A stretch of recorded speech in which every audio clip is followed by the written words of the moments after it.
I read your fanfic. I read it up. Hi. Are you having a nice day today? Great, because I'm about to ruin it. Star Trek Into Darkness 2, Geordi's Revenge. This was emailed to me by Sean Kenny, and I have not read the entire thing yet. This will be the first time we are discovering this together. Aw, man. I mean, ever since I got promoted to Lieutenant Commander, it's like I've hit a cracker ceiling. It's been over 10 goddamn years. Geordi took another sip of his malt-flavored synthahol. So will I.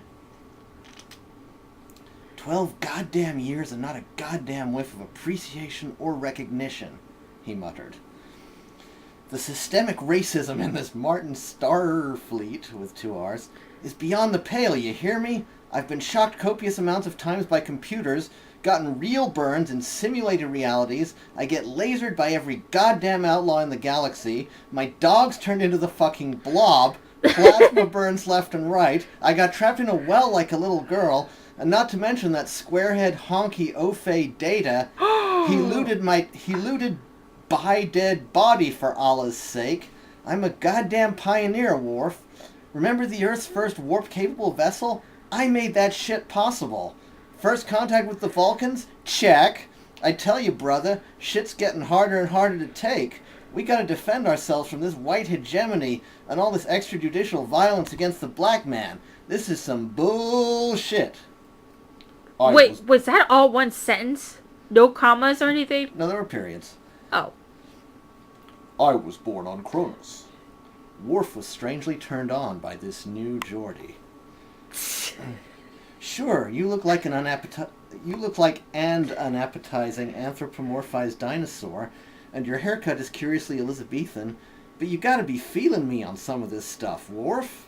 Question mark. Worf cleared his throat, his seemingly impossible ribbed erection showing a bump in the front trunk.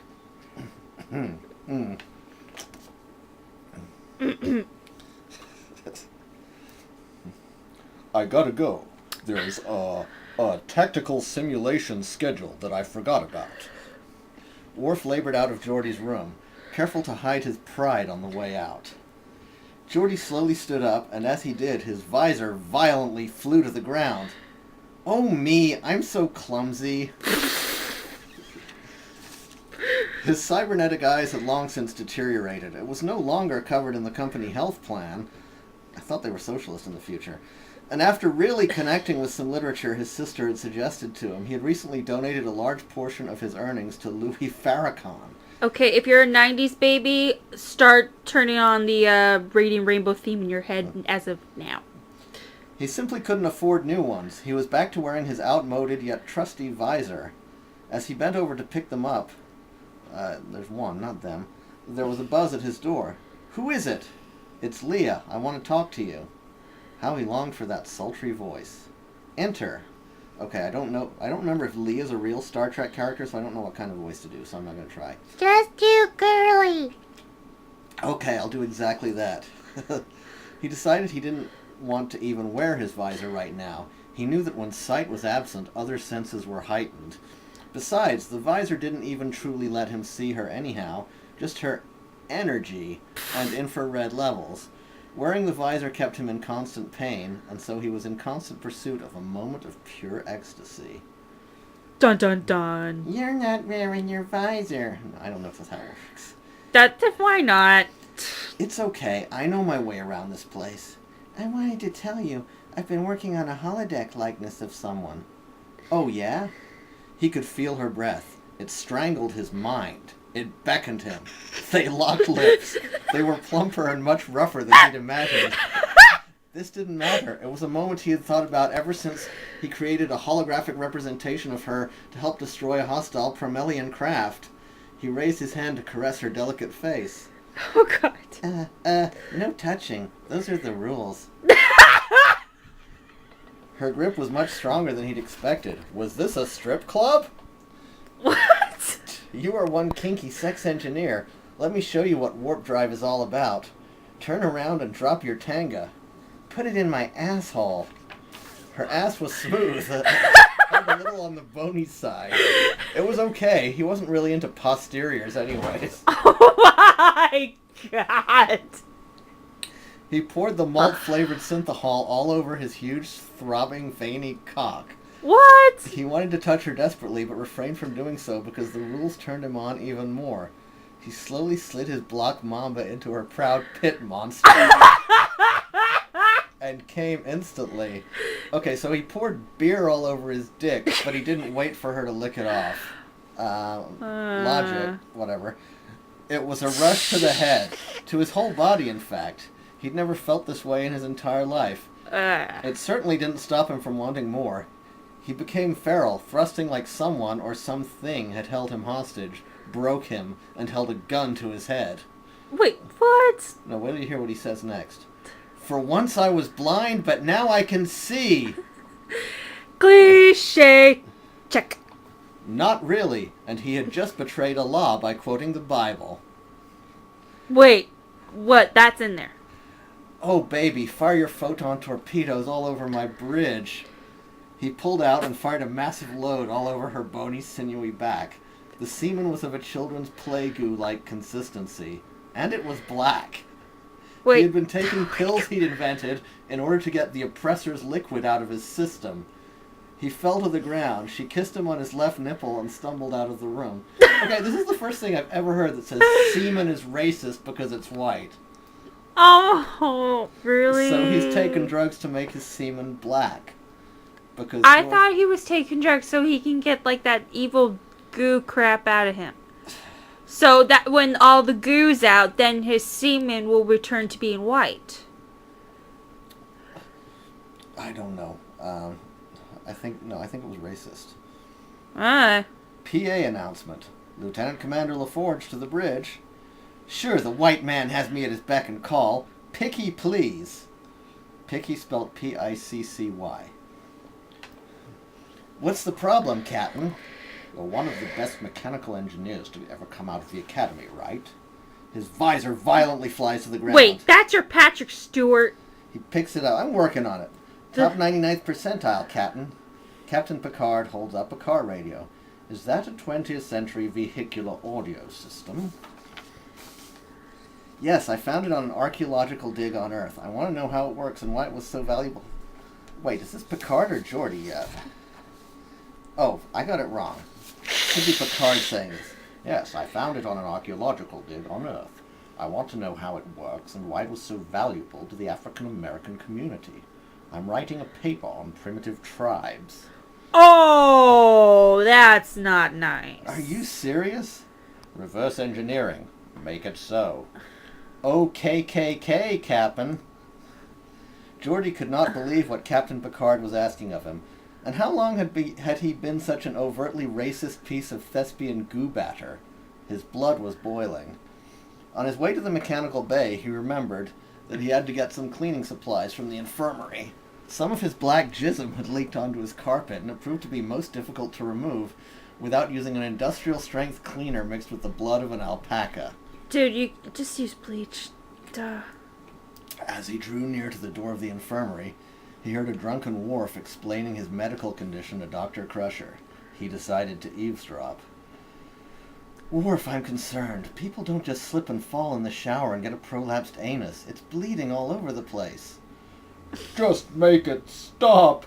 He was crying, but decided that it had been well worth it. He's just a sick motherfucker who can think under extreme duress. He had a plan. Fade to black. That's racist. That was a close call. We almost lost you. Where am I? You're in the infirmary, Lieutenant LaForge. You suffered a massive ventromediary apoplexy, and you went into neural shock. Everyone gets a bit of the neural shock now and then. It can't be that shocking to you. Oh, wait, no. Herm. She chuckled. She was pleased with herself. Okay, so herm is apparently what Dr. Crusher laughs like. Get me out of here. I got work to do. You have to rest, Geordi. I can't give you that clearance until your hemorrhaging stabilizes. Butterfly in the sky! I can go twice. Take a look. It's in a book. a reading rainbow. She drugged him. She had accidentally given him 3 times the recommended dosage. He opened his eyes. I got motherfucking cotton mouth. She had put cotton balls in his mouth while he was asleep, because he was drooling profusely. He picked them out, and as he did, his visor violently flew to the ground. There was no one around to help him. He waited. He thought about Worf and what he had done. He thought about what Captain Picard asked of him. He thought about the literature he'd been reading, imploring him not to take any shit from the white man. Malcolm X, Frantz Fanon, Kwame Ture, Kunta Kinte, Will.i.am, Haley Joel Osment. What? 17 hours later, Dr. Crusher came in. Here's your visor. Your brain is no longer hemorrhaging. You're back on active duty, Lieutenant LaForge. It's on. He skipped out of the infirmary, flinging his head from side to side. The holodeck, 3 days later. Oh God, there's more. PA announcement. All crew to the holodeck. This is an emergency. I repeat, all crew to the holodeck. 47 minutes later. I said this was an emergency. What took everyone so long? Never mind. So, what's the emergency? Number 1 carried an air of insouciance about him. It's a surprise. I rigged up the holodeck with a little something special for everyone. I just wanted to show my appreciation for everything you've all done for me and the others. Come on, take your positions, everyone. How long is this going to take? I've got a forehead massage scheduled in 20 minutes. Just get in, Worf. The crew assumed their positions on the holodeck. Geordi stood back. Computer, start program In the Land of the Blind. Go fuck yourself! As the last word left his lips, a big flash of light struck the crew. Ah, my eyes! Erg-ga! Ooh-ha! They were all on the ground, writhing in pain. What did you do to us? You're all blind now. I LaForged you all a new perspective. You're sick. He was sick. Salmonella poisoning. He'd been eating nothing but Taco Bell for the last 3 days. Wait. Salmonella poisoning does not make you turn your friends blind. It makes you shit. Seriously, you're on the toilet, praying to the toilet. You are misguidedly applying logic, my dear. But, okay, if you have salmonella poisoning, you are on the toilet. We're never going to get through this if you take issue with the lapses in logic. But there's toilet! Fine, Jesus. If you're going to name a disease, at least do the damn research. It's like Google is free, dudes. He'd been eating nothing but Taco Bell for the last 3 days. He found the recipe and replicated it with the atomizer, right down to the grade F tube meat used. Yes, even you, Data. I made sure it would render your internal navigational system moot. Why? Implanting nanocortical fibers in my cerebrum, destroying my brain cells, looting my dead body? The needs of the many outweigh the needs of the few. Dun dun dun. You want to talk about weight? I just tipped the scales of Lady Justice powder. She's blind. Oh, sorry. She's blind. Worf suffered from a lifelong constant impulse to blurt out facts, and to take advantage of blind militant black men. You didn't need to do this. Number one, Geordi shouted in a mocking tone. Here comes a motherfucking number 2. He proceeds to shit all over number 1.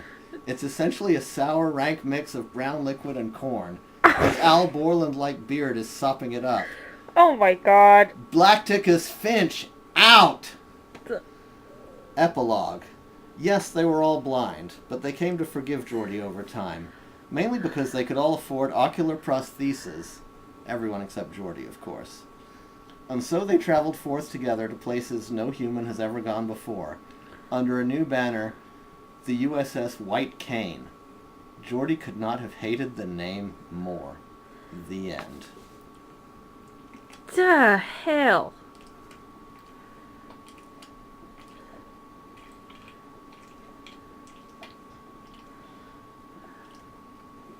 You are the world's worst chugger. Cut. How do I stop? Hit the red button again. I am hitting the red button. Hit it hard.